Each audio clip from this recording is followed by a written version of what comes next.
I'm Kayla. I design set for Polaroid Stories.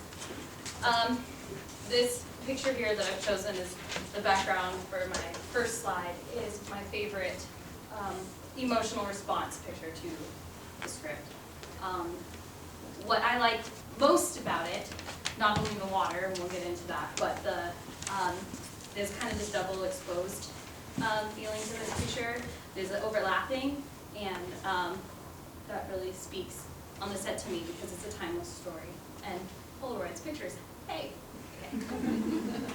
That's the thing. All right. So we cut off on there too. Okay. I did this. I have a Mac, so I did this on a different program, and then it became this, and it didn't work. So anyway, first and foremost, Polaroid Stories is based off of the epic poem Metamorphosis, and so it helped me to look to poetry for research. And this is a poem that I found in a book on photography, which is also ironic with the pictures.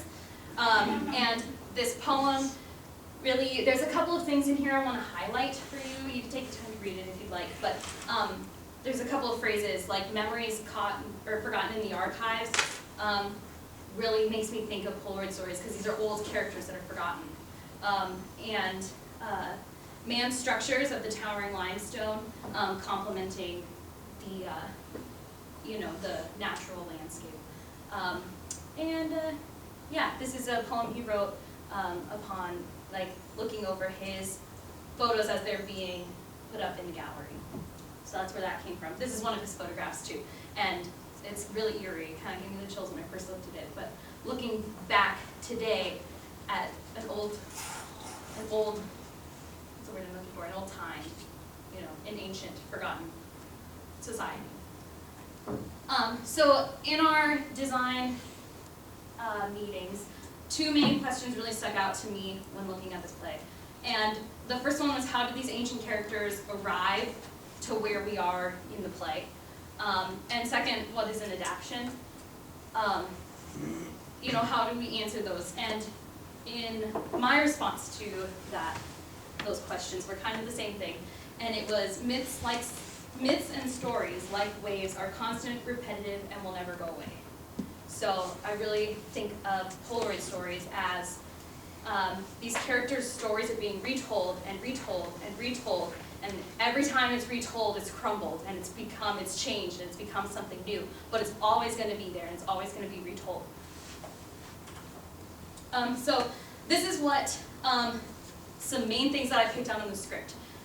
Using my wave metaphor and a lot of what we talked about, the script talks about water more than pretty much anything else, and that's in the stage directions.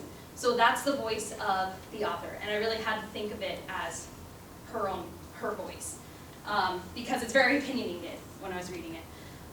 And so a couple of things. First of all, she walks through the water, ancient trash floats across the water surface, which gleams black as oil. So we know this is a dark water, and it's probably the only time in the script, other than chain link fence, that I've given anything on scenery of where we are. This is probably the only sentence, is that we're around water. But within that, we have descriptions like a sea of names, traffic like the ocean, shadows like fish underwater, a storm of noise, all over the place in the script. Probably close to 50 to 100 times they talk about water. I love this picture. This is my favorite emotional response picture to the River of Forgetfulness. So that led me to my design concept, which is Polaroid Stories newly frames these ancient characters as they flow through time, trapped in its cycle. Their truths have morphed, eroded, evolved, and rediscovered themselves. This is a snapshot of their stories coexisting beneath ours. My scene design will reflect how their truths have crumbled and gotten lost in time by creating the illusion of living beneath reality and exploring mirroring effects. The texture will amplify the water-damaged and wasted contemporary world, exposing the ruins of the stories that were once strong. The art will revolve around the self-expression of the characters, including an emphasis on the strong female voice. And this picture is one of my color palette inspiration pictures. The old rusty color, really like it. Okay, so then I started researching structures that talk about beneath reality and are associated with water. I don't know if you can read that, but that's what it says. And the first thing is sewers. I was drawn instantly to sewers when Patrick told me, look at environments where homeless people might live. And then, you know, where does that cross with places where water exists? And the labyrinth is described in the script as an echo chamber, which really instantly made me think sewer or lots of concrete. Number 2 is piers. We have the water underneath the pier, and so that really, with the distorted light coming down through, we really get a feeling of, you know, we're underneath some sort of world that's existing above ours. Number 3 was train overpasses. I really like the steel structure. Makes me think of, like, you know, we're more contemporary than actual, we're not retelling the myths from ancient times, but this is contemporary because it's metal. Also because trains are considered like modern architecture, but for today they're still old. And so they're kind of abandoned and forgotten, a type of transportation nowadays. Number 4 was concrete retaining walls, because there's references in the script to tagging, and so there's lots of that. It's a perfect place for that, and also the height of some concrete retaining walls are perfect for homeless people to hide behind. And number 5 is pipes, which really create an underground feeling, and they also, you know, have dripping water from them a lot of the times, and we still have that steel feeling. Number 6 is the chain link fence, which is the second thing that I got from the script. And Patrick said it's really, really, really important that we have a barrier. But what I really latched onto about the chain link fence is that you can see what's behind it, and you can see that you can't get there. And so it's this separation, but it's very visible. Like, you can see that there's something you're not allowed to have back there. Okay, so this was the design sketch that this led to after many, many sketches. Although it shouldn't be a huge shocker that we're incorporating sewers, pipes, and overpass, concrete, and chain link fence. So, those are the main 6 elements in the set. Alright, so, artistic influences in my design. The first one is graffiti and tagging. There's references to this, but it also gives a really contemporary feel. And it's also a lot of times associated with homeless people. What I love about this picture is that it's not artsy tagging. It's very like someone who doesn't know what they're doing wrote their opinion on a wall. And so I love the feeling of this picture. The second one was reverse graffiti, which is also known as like green graffiti, which is kind of done with stenciling. If you think like a really old, damaged, moldy, dirty concrete wall, and then they use a power washer to clear away the image, so there's no paint involved, and yeah, I think it looks really, really cool. I'm a fan of it. So that was another influence. The last one was installation art. Now, I'm like a huge fan of installation art, but when faced with the challenge of putting a river on stage, I turned to installation art. And these are my 2 biggest influences on how other artists have seen rivers through sculpture. And installation art is also a lot like set design. It's art that's created for a space, for an environment, and that environment has to do with its meaning. So, I mean, that's why I like it. Feels like what I do. Okay, so texture and surface inspiration. The 3 things are water damage. Well, the main thing is water damage, which creates mold and it creates rust. This picture is huge inspiration for me for the texture of the concrete wall that I'm putting inside. I really like the orange color, but I also like the black and white from, it's clearly been really exposed to water. This is another color palette inspiration. We have a little bit of both. I'm really going for like a red-orange and blue-green with my color palette for the show. And just another sample of what rust looks like after it's been exposed to water. And that's cool. So, here's my final model. Yay! So, here's some frequently asked questions that I've gotten in the past that I figured I would make clear to everybody now. The river will really light up.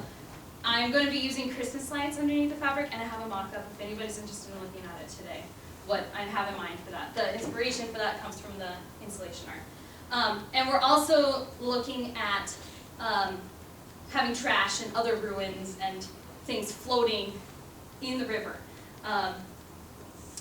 We've talked about a shopping cart because the crisscrosses of the metal shopping cart mirrors like the chain link fence. Also pieces that look like they've fallen out of the concrete wall floating in the river. Also, my favorite, which I really think I'm going to try to do, is get something that looks like old Greek columns that are lost floating in the river, just kind of stuck there, you know, and they can't move. And the entire set is designed in an angle. I didn't take the picture crooked. And this really plays to the skewed kind of world. We're kind of in reality, but we're kind of not at the same time.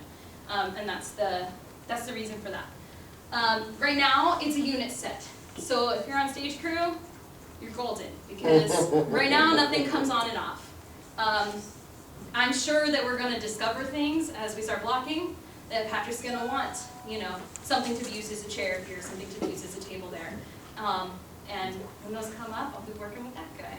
So, but Patrick also told me that because we're flowing like water through these scenes, that it'll be actors bringing things on and off. Okay, Philomel does get a perch, so we're still in talks about this. And I really wanted to be able to tell you guys today, yeah, you're going to enter from the catwalk, or not. But we haven't come to an agreement yet.